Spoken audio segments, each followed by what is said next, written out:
Oh, what a mess you guys are making. Hey guys, welcome back to the channel. Acres Lawn Care here. How you doing? So today, I'm just going to do a little bit of work on these roses.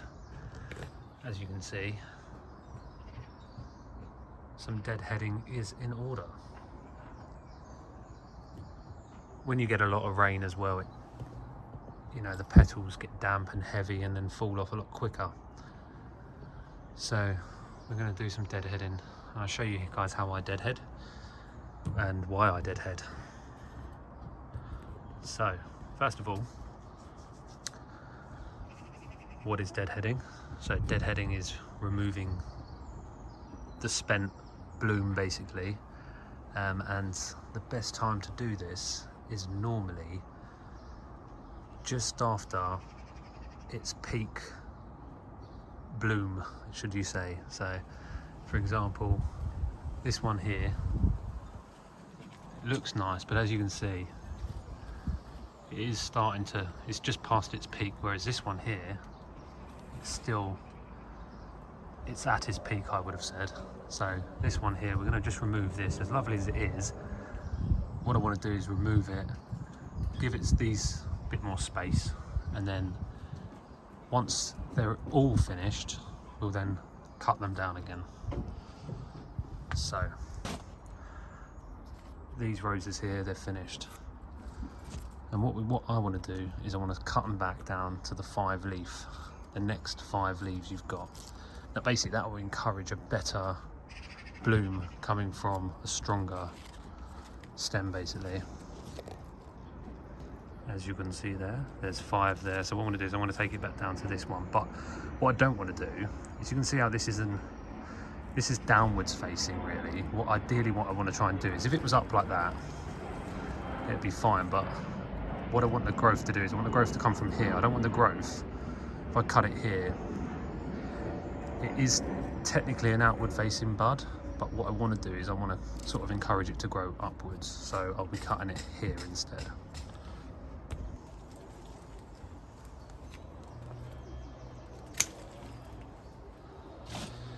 So why do we deadhead roses? So the reason why we deadhead roses is to minimise disease and any insects that are on the bloom. And what we don't want to do is those blooms to fall, spread and carry on.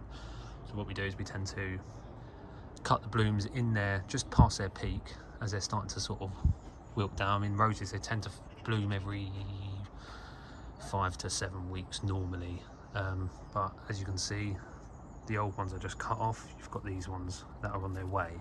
So if you keep up on top of it, you're more likely to see blooms continually coming along, rather than, suppose, if you just let them all go, leave them. So if I left them and they bloomed, then I cut them, then you've got nothing to look forward to. So while these are coming out into bloom, where I've just cut the old blooms, new blooms will start to come, new shoots, and then they will bloom as well. If I'm making sense.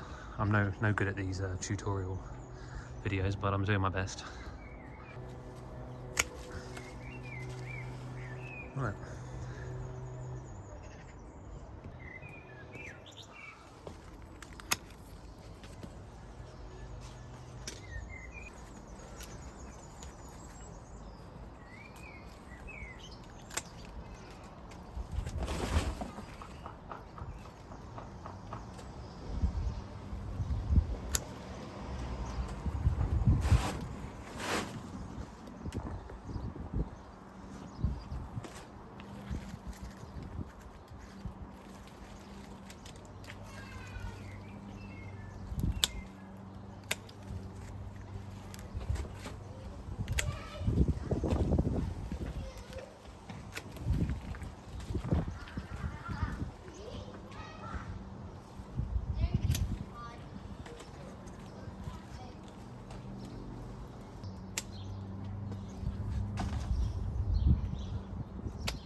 down to this one here, they're pretty much done and spent.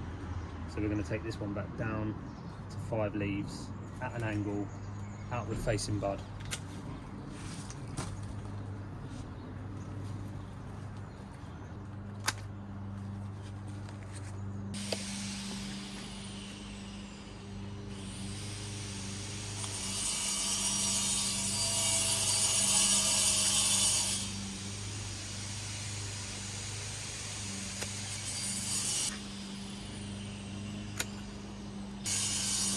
Same again, both spent. So where are we going to go? 5 leaves. So what I'll do is, ideally this, if you can see, this one here is more outward facing. So what I'm going to do is cut that at an angle. There you have it. If you feel like your roses are getting too out of hand, don't be afraid to sort of cut them back, just because I say the next 5 leaves, which would be here. Don't be afraid to take them further down if you really want to. So this one here, for example, is leaning on this one, so I'm going to take it a little bit further back, just so it's not all starting to pour over.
Okay, so what do we do once we've finished deadheading?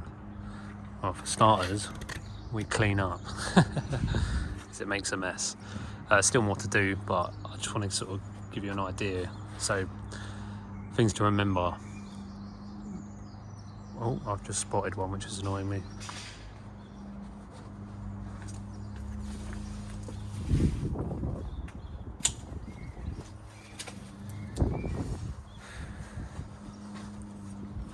Right, so yeah, things to remember, guys.